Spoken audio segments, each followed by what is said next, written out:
ISUPK.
All right, joining me today, all right, is Trooper Adiyar out of Montreal. All right, there he is. Trooper Adiyar. All right, what's going on, brother? We're going to go into the history of Montreal. Montreal is the second most populous municipality within all of Canada. It's a city that's one of the francophone. All right, it's a francophone city, meaning it's a city that's predominantly French-speaking. There's a French-speaking side, there's an English-speaking side, but what you don't know about this city is the underbelly of the city, if you will. Montreal, like all cities formed by the so-called white man, have a history of murder, of rape, robbery, and murder, specifically of the Most High's chosen people, the 12 tribes of Israel, specifically the tribe of Gad.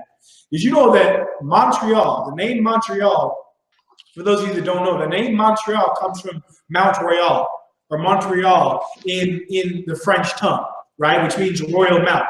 It was named by the so-called white men, by the French settlers that came to Montreal, not by, you understand, the so-called Iroquois people that were there. The Iroquois people that were there, what they called, what you now know today as the city of Montreal, they called it a place that was near water. They called it a place that was near water, which is so biblical in this. Many of the names of the rivers within the Bible, many of the names for the seas within the Bible, when you translate them from the Hebrew, all it means is water. Like, for example, the Gihon and the Pison, those four rivers of Genesis, the 2nd chapter, when you go and translate those four rivers, all they mean is breaking forth, gushing forth. All right? The word for this, the Great Sea is just young. When you look up the Great Sea or the Mediterranean Sea, all that term is in the Hebrew is yam, which just means, you know, water or sea, a large body of water. The so-called Native Americans doing what they've always done, you understand, according to the scriptures. When we came to a new place, we just named it after what was there. It was near water. We called it a place near water. And the so-called white man, the devil that the Bible speaks of, finds a mountain and then takes it and names it after his own name. You understand? Names it for himself. All right? That mountain is a mountain on Montreal, right? And on that mountain, the Iroquois and Indians would light fires. And those fires would be lit on top of a mountain, right? So the smoke from that mountain would billow up. It would billow up into the atmosphere, and Native Americans, different tribes that were outside of the island of Montreal, that were even very far away, could see this fire being lit, this smoke signal that was being lit, and they would know, based on how the smoke signal looked, it's time to gather. It's time for the harvest. And we're having war with another tribe. And let me tell you something. Did you know that those smoke signals are biblical? Did you know that the Israelites, the ancient Israelites of the Bible, also lit smoke signals just like the Native Americans? We're going to prove it. Trooper Adiyar, can you get me Judges 20 and 38? Canada one can, sir. Read it when you have it. In the Old Testament, right. the book of Judges, chapter 20, verse 38.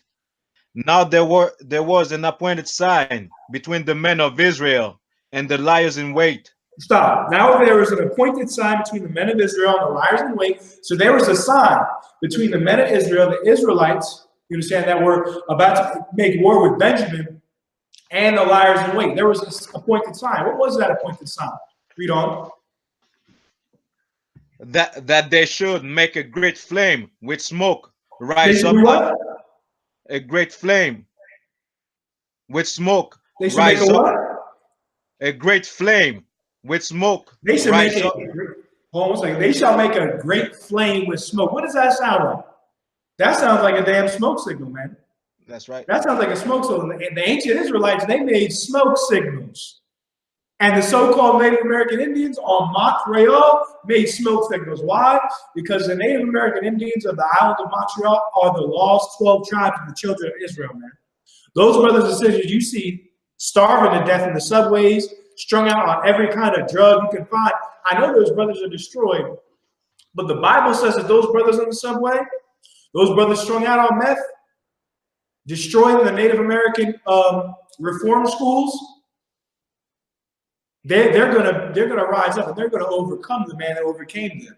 The Native American Indians of Montreal are going to overcome the French, man. And that's not based off my words. That's based off what the Bible says. That's based off the prophecy. If you could, Trooper Adiyar, read that scripture again. The book of in the Old Testament, the book of Judges, chapter 20, verse 38. Now there was an appointed sign between the men of Israel and the liars in wait, that they should make a great flame, smoke rise up out of the city. They should make a great flame with smoke to rise up out of the city.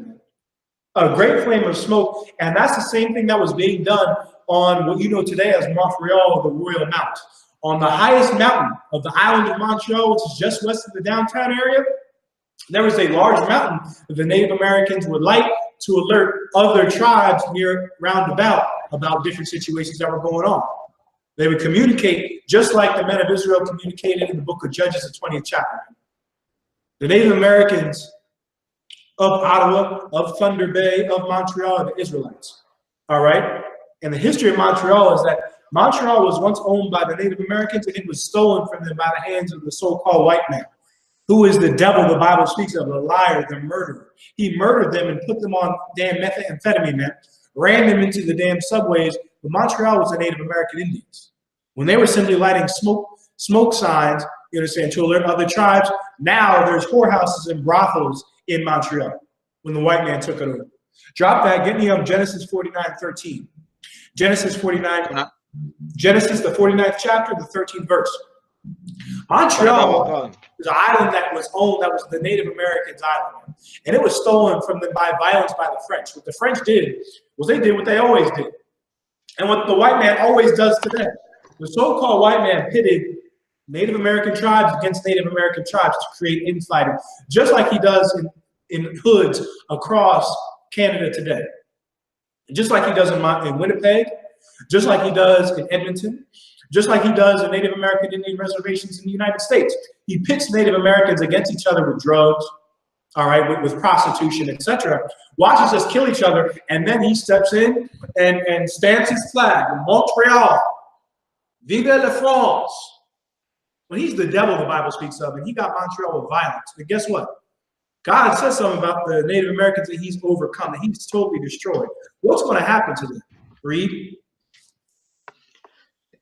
In the Old Testament, the book of Genesis, chapter 49, verse 13. Zebulun shall dwell at the haven of the sea. Drop to verse 19. Genesis chapter 49, verse 19. Read. Another one come. Verse 19. God, a troop shall overcome him. A troop shall what? Overcome him. A troop shall overcome him, man. Gadites are the North American Indians, you are the tribe of Gad, man, whether you like it or not. Whether you spirit bear and totem pole worshiping and flagship dancing and and rain dancing, whatever you want to call it, whatever you want to call yourself, whatever you want to think your culture is, you are one of the lost 12 tribes of the children of Israel. You are a Gadite according to the Bible, you so-called Native American Indians. You descend from Native American Indians on your father's line, regardless of how you look, think of yourself, or whatever. You are a Gadite. And your history is that you owned Montreal. You had Montreal. It was yours. It was a place where you simply had peace. You understand? You had your wives, your children. You're able to hunt when you wanted to. You're able to gather when you wanted to. And you can move freely about within your waters, along the St. Lawrence River. Now the white man came, destroyed you, traded all of the fur in Montreal to get rich, right? Everybody loves French chocolates. Everybody loves everything French. Everything French, you know, is wealthy and it's prominent and it's delicious and it's well-to-do, right? How did they get that? They got that off the backs, off the blood of the Iroquois Indians. And where else did the French do it? They did it the same thing in Haiti. They took the fur from the Native American Indians to get rich. They worked the so-called Haitians to death in the sugarcane fields while tying a muzzle around their mouth so they couldn't eat. You don't even muzzle an ox. When an ox is plowing corn, you're not even supposed to muzzle an ox. Because if you don't let him, you know, while you're working him, if you don't let him get his head down and get some corn that falls, he's going to die. They did that to another people, the so-called Haitians, man. The white man is going to pay for taking Montreal from the Native American Indians the way he did, because he stole it through pitting Native American tribes against each other, watching us murder each other, you understand, laughing about it, and then making France the rich country it is today. France is the way that it is because they murdered and destroyed the so-called Iroquois Indians of Montreal. But God said something about you so-called Iroquois of Montreal. You were overcome by a troop, the so-called white man's military. Trooper Audio, finish that verse.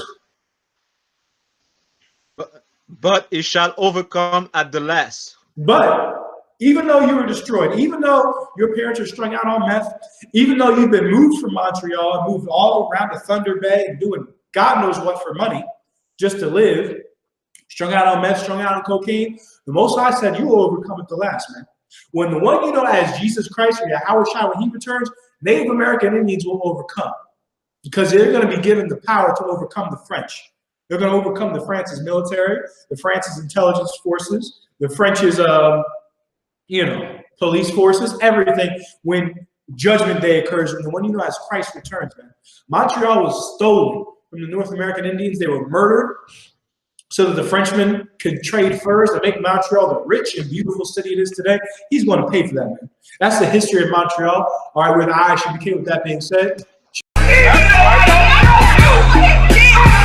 nobody tell you cry. You know why? Because I never saw you before. But you a black man like me. And it's worth something. My whole life was trying to find something to follow. Had loyalty, every man tried to borrow. Felt pain and a lot of sorrow. Got betrayed, so packed, I didn't even have my heart broke. Living confused, about to lose hope. Cops got me on the side of the road like a sideshow. Need an antidote before I croak. Now I'm setting fire to rhythm man blues, call this guitar smoke. Rebel with no cause, trying to find direction. The world got me vexed. Picked up a bad liquor habit that's hereditary from oppression. Felt like my life was on fire, trying to find an exit. Now look, 10 G's plus a good record. Sometimes a follower is a soldier, trying to find a good shepherd. Plus when you in hell, how do you excel? Wisdom the breath of life, I don't believe in fairy tale. Listen well to what I tell. No calling can cause pain, something that a rebel knows very well. Can't you tell I was sent from the Lord?